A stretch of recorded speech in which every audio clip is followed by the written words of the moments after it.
بہت سالوں پہلے ایک ایسا وقت تھا جب دنیا میں گھڑیاں نہیں ہوا کرتی تھیں۔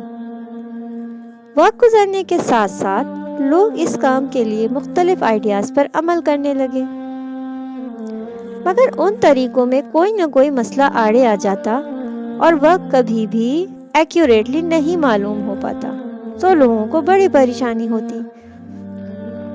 مگر یہ سب کچھ تبدیل ہو گیا جب 12th سینچری میں اسلامک گولڈن ایج کے دوران برادر الجزری نے اپنی زبردست سی انوینشن کی۔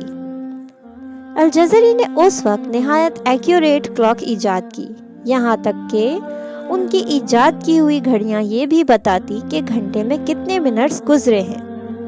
یہ بات اس وقت کے لیے اور اس زمانے کے لوگوں کے لیے بہت حیران کن تھی، کیونکہ اور طرح کی ڈیوائسز اتنی مائنیوٹ ڈیٹیلز نہیں بتا پاتی تھی۔ ان کی ایک زبردست کلاک تھی جس کا نام تھا کیسل کلاک، جو کہ 10 فیٹ چوڑی اور 11 فیٹ لمبی تھی۔ کیسل کلاک میں ایک زوڈیک ڈائل تھا، 12 اسمال ڈورز اور 12 اسمال ڈائلز تھے جو کہ ہر ایک گھنٹے کے گزرنے کے بعد چمکنے لگتے تھے، کیونکہ سورج کی جگہ تبدیل ہوتی ہے۔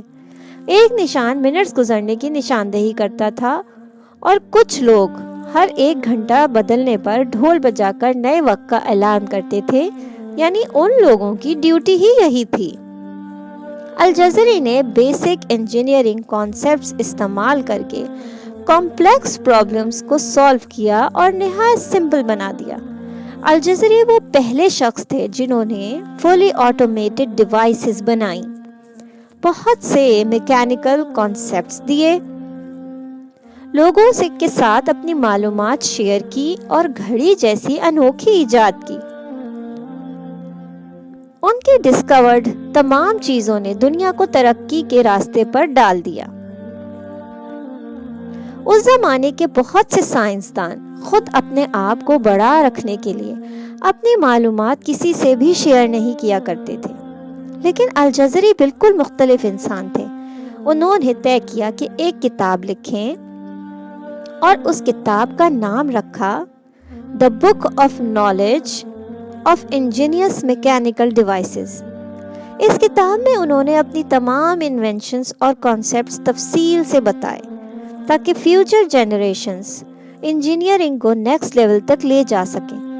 انہوں نے نہایت پیچیدہ انجینئرنگ کو آرٹسٹک اور آسان انداز میں واضح کیا، اسی لیے انہیں ماسٹر انجینئر اور فادر آف روبوٹکس بھی کہا جاتا ہے۔ لیٹس آسک اللہ to give him highest place in جنہ for all the contribution he did to this world.